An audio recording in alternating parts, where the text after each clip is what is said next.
Hello and welcome to episode 6 of Is It Me or ADHD? If you have battled with weight management your whole life, you start a diet, you quit a week later, you try a different diet, you quit a week later, you lose the weight, you gain it back again, or maybe you just keep gaining, this episode is for you. As always, we are making the connection between ADHD and a specific challenge. We're de-shaming that challenge, and we are providing strategies to help make things easier for you. So this episode is going to be based on the study Autism, ADHD and Their Traits in Adults with Obesity, a scoping review. So I'm not just going to read the study out to you. That would be very boring for you. I do have notes. We are going to make this relatable. But what I want you to really take from this episode is that you've likely been trying to lose weight or even just gain an element of control over your eating habits based on neurotypical advice, and that does not work for you. So even if you've hired coaches before, even if maybe you've seen dietitians, you've seen some form of health professional to help you with your weight, you may well have found that this hasn't helped you. Somebody emailed me to say that she had worked with an eating disorder charity. It didn't help. And that is sad. It's frustrating. And honestly makes me feel pressured a little bit because I'm not a medical professional. I am certified in nutritional therapy and fitness, and I am an ADHDer with a deep understanding of ADHD. But this is a problem I really want to solve for the people who are in my world. This is a problem I have really helped with in previous clients and people who follow my content.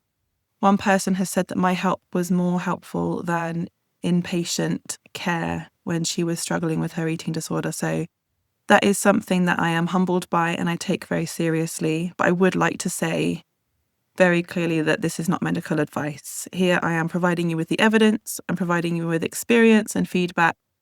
If you are planning on making any changes to your diet and exercise or any part of your lifestyle, please do reach out to your medical provider. So let's get into the episode. What I really want you to understand is that actually losing weight and keeping it off is not a knowledge problem. If you've already tried every diet under the sun, then you already know at least some elements of how to lose weight, whether it's been calorie counting, keto, low carb, paleo, vegan, plant-based, just generally trying to eat more healthily. You pretty much know the gist of what to do. Most people know I need to eat more protein, I need to eat more vegetables, I need to drink more water, and I need to move my body.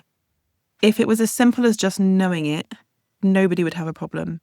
And this is where there is a huge gap in support for people with ADHD and autism to lose weight. A lot of programs focus on just telling you what to eat, what exercise to do, how many calories to have, what macros to follow. And that's great until you can't actually follow through with it. And what I really liked about this study was that it does acknowledge that neurodivergent people do much better when whatever protocol they're following actually takes their neurotype into account, funnily enough. We've been saying that forever. The science is finally catching up. I'm really glad. As much as I poke fun, I am really glad that science is starting to understand that we are not just inconvenient humans, we are people who experience the world differently. And so finally, the science is catching up. And this is the gap that my work aims to fill, is actually working with your brain instead of against it. So the study points towards the fact that ADHD and trying to lose weight is an executive function problem rather than a knowledge problem.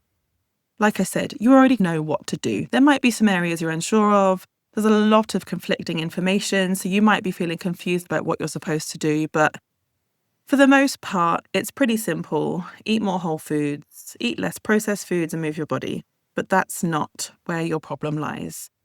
Your issue, my issue, all of our issues is trying to be consistent with these behaviours. And that is where things become really challenging for us. So the first topic we're going to talk about is the fact that ADHD isn't a diet problem, it's a self-regulation problem. And some of the challenges we come up against when it comes to changing our diet and lifestyle is things like inhibition. So the pause between thinking, I want chocolate, oh, look, now I'm eating it. Planning. So meal planning, I hate this task. I hate it so much. But meal planning, so deciding what you're going to eat, planning ahead, buying in the right foods, the organization it takes to do those things, working memory, things like remembering you actually set the goal in the first place. That's a really challenging one for us. We set this goal, maybe it's the start of the week or the start of the month, and you're really excited, you're going to do it. And 3 days later, you forgot you set the goal. Emotional regulation. This is a tough one. Many of us, my entire work is basically based around emotional eating, which comes into emotional regulation. You've had a stressful day. You know that you shouldn't eat the chocolate and the pizza and the ice cream or whatever it might be, but you just want to soothe your brain. And so you do. You eat it. And that's frustrating. Task initiation. So this can be things like actually doing the exercise or actually cooking the meal. You've got all these healthy meals planned. You've actually done that part, the food's in the fridge, whatever it might be. And now you've got to actually do it and you don't want to. And cognitive flexibility. This could be all or nothing thinking. It could be deciding that you've ruined everything because you had one unhealthy meal. Or it could be, oh, I've lost my train of thought. What else could it be? Cognitive flexibility. It could be thinking that you have to be perfect. It could be, I've lost my train of thought. That's it. We're moving on. These functions are required for successful weight management. So weight loss requires dozens of tiny decisions every day. And when we're already overstimulated, overwhelmed, trying to keep up with life, it makes it really difficult to keep making those tiny decisions. And we are going to get onto strategies at the end. So stick with me. We are not just going to complain about how hard this is. So keep listening. We'll have strategies at the end. So the inhibition problem, I've just touched on this, but this is really challenging because the thing with impulsivity and inhibition with ADHD is that we struggle with that pause between impulse and action. And so that's a skill that we actually have to learn. It doesn't come naturally to us. So you'll probably recognize some of these in yourselves. Seeing biscuits and eating them immediately, buying takeaway even though you've already meal planned, eating just because food is available. Have you ever found, I get this a lot. Let's say it's someone's birthday and there's cake on the counter and you've already had a piece and you've eaten so much party food that you're actually uncomfortably full. But you spend the whole evening thinking, there's cake on the counter. There's cake on the counter. Should I have another piece? No, I shouldn't have another piece. I'm going to have another piece. I just have a small one and then it'll be fine. But then one small one turns into 2 or 3 small ones because it's a small one. So it's fine. I can have more. Yeah, that's the thing. And continuing to eat after fullness, again, because it's tasty and you haven't got the pause between thought and impulse or thought and action. And this was shown in the research that higher body weight in ADHD is associated with poorer inhibition and more impulse responding. So again, it's not that you don't know what to do, it's that your brain is being asked to apply the brakes more often than a neurotypical brain while having weaker brakes. Have you ever heard the term? It's the analogy that we have Ferrari engines with, like, I can't remember exactly what it is, but it's like bicycle brakes or something. We move really fast, and sometimes that means that we are doing things we wish that we wouldn't do. ADHD creates out of sight, out of mind weight loss challenge. So again, like I just said, you can set a goal that you're going to start eating healthily or exercising, whatever it might be, drinking more water. And working memory means that we don't just make this goal, we have to remember it every day in every situation. And so it's really difficult sometimes when you've got a busy life, you've got work, you've got kids, you've got study, you've got whatever it might be. Keeping that goal in your brain the whole time and making sure that you are fighting those impulses and still making healthy decisions even when you've had a stressful day. Adding this all together, like, I don't know about you, even though I've pretty much got this nailed myself, just thinking about these 3 things that we've discussed so far already feels overwhelming. So examples could be that you wake up determined, you're going to eat your protein, you're going to drink your water, you're going to go to the gym, but then a child gets sick or work gets busy or someone needs something and the kids are going on and on at you. And then it gets to 8 p.m. and you've ordered pizza. And it's not because you don't care about your goal anymore, but it's because in that moment, trying to regulate yourself has become more important than the goal. And that's really difficult and that's really frustrating. I know this myself. because you know how much you want that goal of losing weight. But in that moment, you're like, I just can't take any more today. I can't keep making decisions. I can't cook a meal and deal with the kids and do bath time and follow my own bedtime routine. It's all too much. So it can be helpful. And this doesn't necessarily help with the emotional regulation part just yet, but we will get to that, is having visual reminders, because we tend to forget what we can't see. Like we've just said, it's out of sight, out of mind. Something I've done in the past is, it sounds a bit narcissistic, but have a picture of myself from when I was in really great shape as my phone wallpaper. To other people, it looks like you're completely in love with yourself. But every time you unlock your phone, you're going to see that. And it's going to be a reminder that's what you're working towards. And it's not going to be a perfect system. Sometimes you're going to order the pizza anyway, but that can work really well. Another one is to do the opposite. Because we are creatures who move away from pain rather than towards pleasure, is you can either find a picture of yourself at your worst. This sounds really cruel, but it works. Or get AI. I know some people are very against AI for images, but you can get it to create you as a bigger version of you.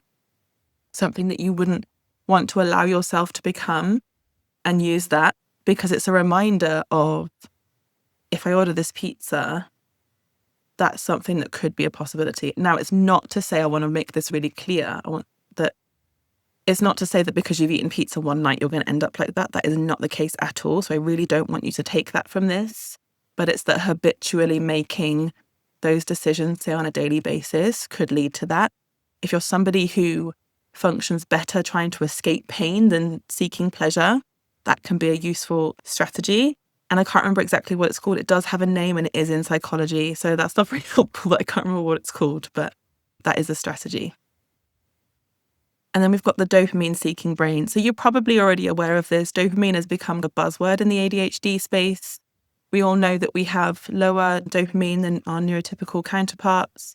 And so our brains are basically constantly seeking reward because we don't have as much dopamine as neurotypicals.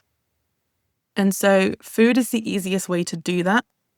And it's not necessarily that you're addicted to food, but it's that your brain is trying to regulate itself. And if you're feeling dysregulated because of stress, because of overwhelm, overstimulation, whatever it might be, food really is the easiest way to soothe yourself.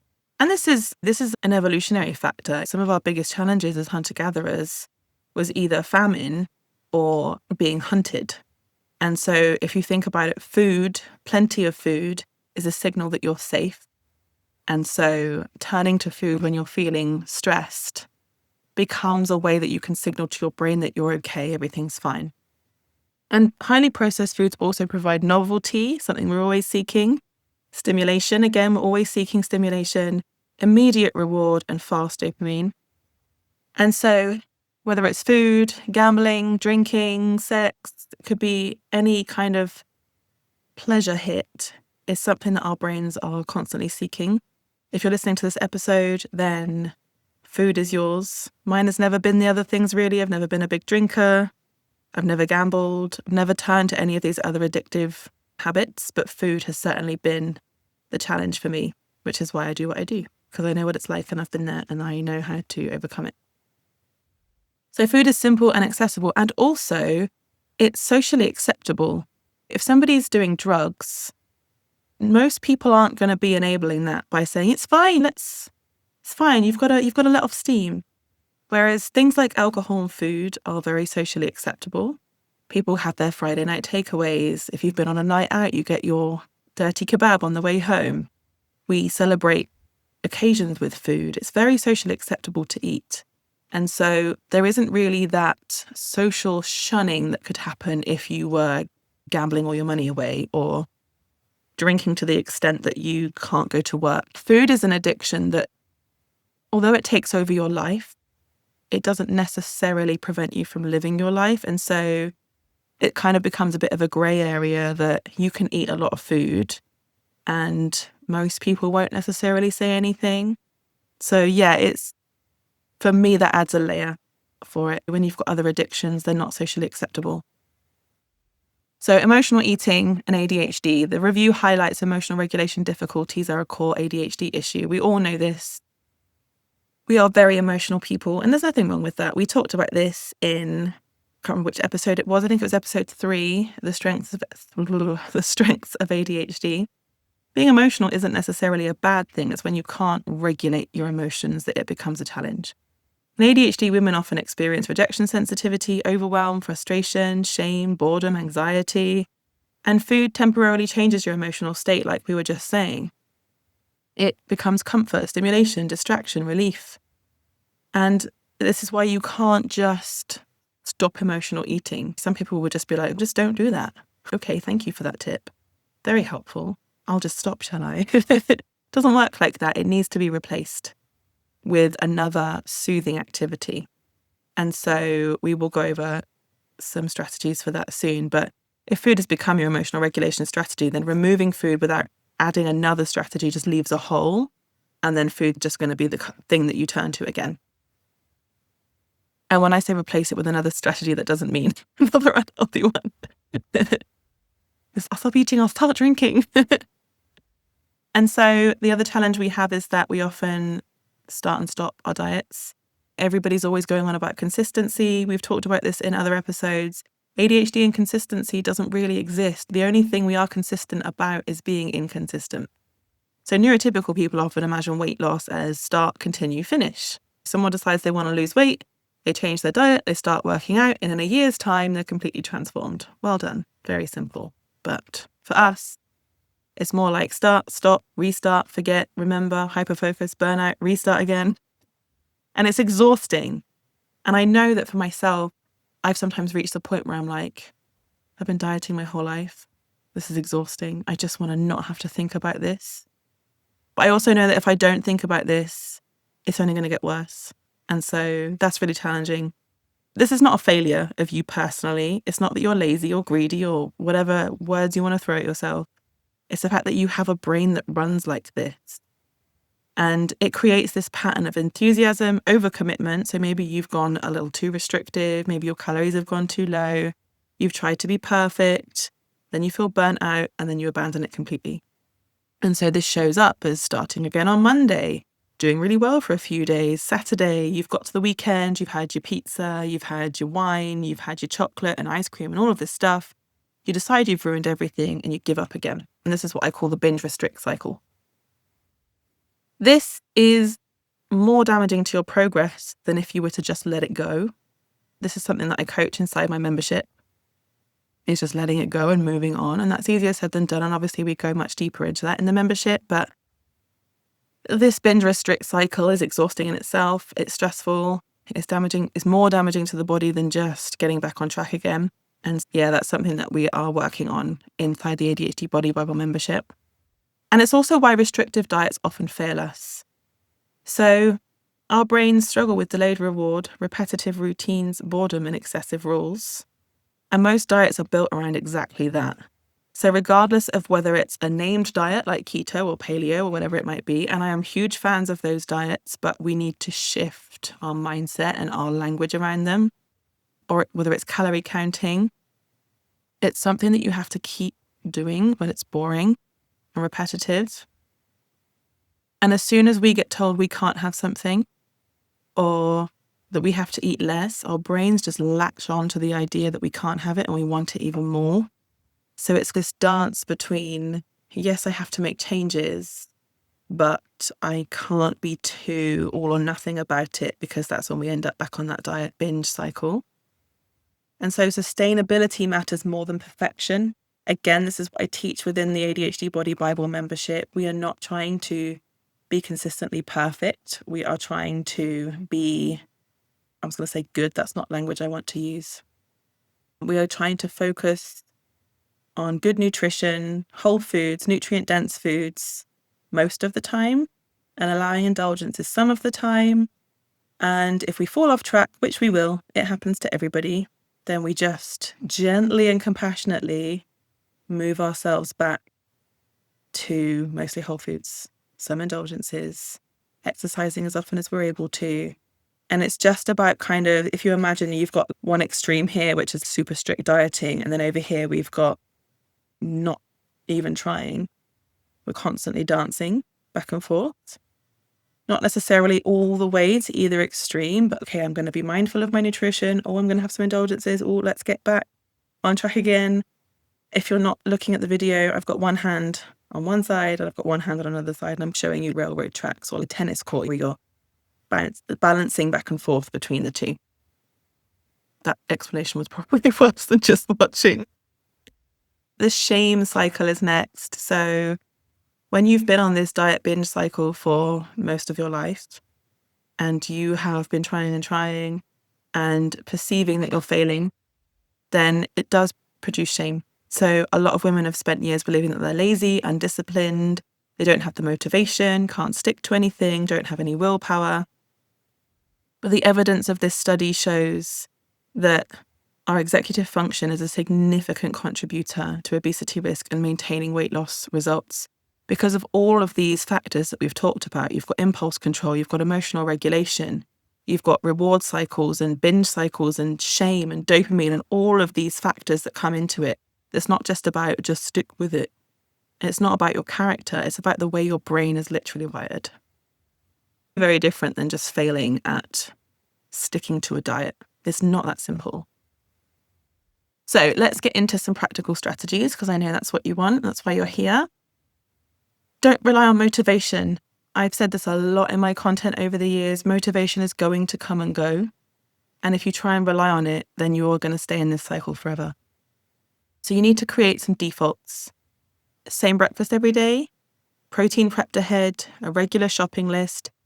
It creates fewer decisions. And I know this can sound boring and you can still vary things, but you want to reduce as many decisions as possible because you're already having to think about so many different things in your day above and beyond what neurotypical people are. So what I tend to do, I am also feeding neurodivergent children, so there are some concessions that need to be made. But I have a mental 2-week rota of meals that I'll do. And so we'll eat one set of meals one week, another set of meals another week, and some of them we will do the same. I've got a bit of a routine with it. It prevents you from having to overthink things. Another thing I have done over the years is built myself a bookmark on Chrome or whatever browser you use, full of recipes. So every time I find a recipe I like, I save it into my bookmark. And it means that if I'm ever getting a bit bored and I need to find something else to do, I've got hundreds of recipes saved in this bookmark that I can turn to. And I have categorized them, this is the tism in me, into things like chicken recipes, pork recipes, beef recipes, vegetarian recipes, sweet treats. And it just means that I can go, what do I fancy? What do I want this week? I've got a general idea in my head. Let's go to the bookmarks and see what's there. Making healthy choices more visible. And I'm also going to add to that, making less healthy choices, trigger foods that you can't control yourself around, less visible. So you want to make sure that you have easy access to healthy food. If you've got to start thinking about prepping in the middle of the day or whenever you're at your busiest, you're probably not going to do it. And so one of the key things about understanding your ADHD brain is that you're not going to keep trying to convince yourself that I will really do it this time. For example, prepping a healthy meal at the busiest point of your day. If you've tried and failed to do this multiple times before, then you need to understand that this is probably a limitation that you're butting up against. Something I've started doing for myself, because lunchtimes for me are when I'm busy, I'm in the middle of working, my toddler's around, I don't want to get up and prep a meal. Maybe you're at work, you can't necessarily get up and prep a meal. So I've started buying myself meal replacement shakes just to have for lunch. All I've got to do is chuck in some powder in some water, shake it up, and I'm good to go. You could get healthy ready meals. So things like the gym kitchen, really helpful. Chuck it in the microwave for 2 minutes and you've got yourself a high protein, macro balanced, healthy meal. You really want to find ways to make this as easy as possible for yourself. So fruit on counters, water bottles where you can see them and within reach. My water bottle, if you're looking at the video, right here, right next to me. I carry it around with me everywhere. It goes from room to room with me, if I remember. Having it next to you just means you can constantly sit. And so on the flip side, keeping unhealthy foods out of your house. So the strategy I use, I know that if there is biscuits in the cupboard, cake on the side, ice cream in the freezer, crisps, whatever it might be, I'm going to eat them with all the good intentions in the world, and I'm not just going to have a small amount. I am going to eat an entire packet, or I'm going to eat a whole tub of ice cream. I know this about myself. I am not going to put myself in the position to have to fight it, so I don't keep them in the house. If we want treats, we have to go to the shop, buy them. This makes it harder to do. It means you have to consciously think about it, and there is effort involved in doing it. So you'll get to the evening, you want some ice cream, and now you're like, oh, don't have any, I need to go to the shop. Can I be bothered? I have to walk because I don't drive. And so I have to be really motivated to actually want that thing if I'm going to end up having to walk to the shop, which is 15 minutes away. Or I send my partner in the car because he does drive. But it's making it as easy as possible to eat healthy and as hard as possible to eat unhealthy. Focusing on recovery speed. This is another thing that I cover in the ADHD Body Bible membership, is that you will fall off track. It's going to happen. I fall off track. Professional athletes fall off track. Nobody is perfect. I need you to understand that too, because I spent a long time thinking that I was some kind of fraud as a nutrition coach because I didn't always eat healthy food. And then I got in the fitness and nutrition space and realized that literally none of us do. It's just not possible. And so when you fall off track, it's not about beating yourself up and deciding everything is ruined. It's about getting back on track again. And that sounds really simple. It's about not beating yourself up for falling off track. It does happen. It's about going, oh, I haven't eaten healthy for a while. Better start thinking about doing that again. And another tip I advise that you take on board for this is not to decide on the day, that's it, I'm eating healthy today, but you haven't got anything in the house. You're setting yourself up for failure for doing that. So maybe you decide from the next food shop or from tomorrow because I can get some healthy food in. It needs to be a little period of time where A, you can wrap your brain around the fact that you're going to get back on track again, and B, you can actually prepare for it, because if you're not prepared for it, you're going to fail. It's just that simple. And so it's about, again, when you think about these kind of railroad tracks that I was showing you a minute ago, keeping yourself within your own framework of how unhealthy you're prepared to go and how healthy you can reasonably manage, and trying to stay within that all the time, just balancing, not being completely ultra processed food focused, but also not trying to be really perfect. I actually call this a sliding scale of imperfection. You can access that within the membership. It's a really helpful way to stop perfectionist thinking. Building dopamine into your healthy habit. So when we find tasks boring, it's nearly impossible for us to actually do them. And so you need to find ways to make them more enjoyable. So it could be a podcast while you're walking. I actually love doing this. This is one of my favourite things to do. I do a lot of walking because I don't drive. And so every single walk I do, I've got a podcast in my ears. I do it the same for boring things like laundry, tidying the house. I've always got a podcast on. So it could be audiobooks while you're meal prepping, your favourite playlist during workouts. I will use music based on my mood. A funny little kind of side story, when I used to teach aquafit classes, because I'm an introvert, I'm not naturally a really motivating, high energy person. And so I would blast EDM into my ears to try and energize myself and pretend to be a high energy, motivational person. And so if you're not really feeling your workout, whatever your version of that energizing music is for you, get that in your ears. I really like this rule, actually. Never miss twice. So you miss one workout, fine, not a problem. Miss two, nope, get back on it quickly. Missed one protein-focused breakfast, not a problem, that's fine. Just make sure the next one is. And then that makes it less about all or nothing perfection. It makes it more about, okay, I've missed one, that's fine. Life happens, but it's really time to get back to it now. If you missed two, okay. You're not going to beat yourself up for anything because that's not going to help you. But you are going to think, okay, I've missed one. It's time to get back to it. And that's going to, again, help prevent you from going, I've missed one, now I've missed two, now I've missed a week, now I've missed a month. It's just, again, it's that mindfully bringing yourself back on track again. Using self-compassion instead of criticism. A lot of us, beat ourselves up for not being perfect. You might be like, oh, I'm not even going to use negative language, but you know what it's like. You know what language you use towards yourself when you feel like you haven't done something well or you feel like you've fallen off track. Instead of doing that, I want you to speak to yourself like somebody you actually like. So instead of criticizing yourself, you could be like, okay, what made this difficult today? Like, why did I end up ordering pizza? What did I really need instead of that? What support did I need that I didn't get, that I could have given myself, or that help I could have asked for? You want to ask yourself questions that lead to solutions instead of to shame. The more you shame yourself, the harder you're going to make this for yourself. And so I really want you to start talking to yourself like a supportive friend. It feels unnatural to start with. It feels a bit cringy, but after a while it will become your natural internal monologue, and you will actually just start speaking to yourself with respect, like you should, and you should expect it for yourself.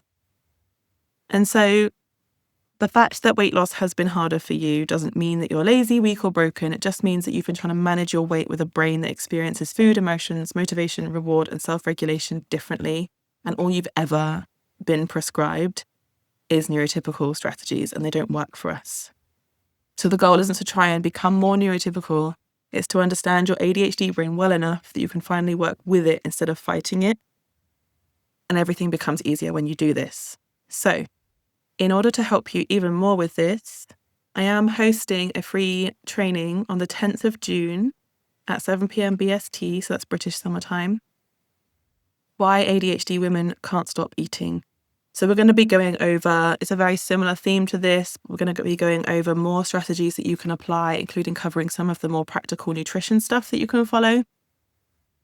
And included with that free training that you can access right now is my mini course, Understanding Your ADHD Brain.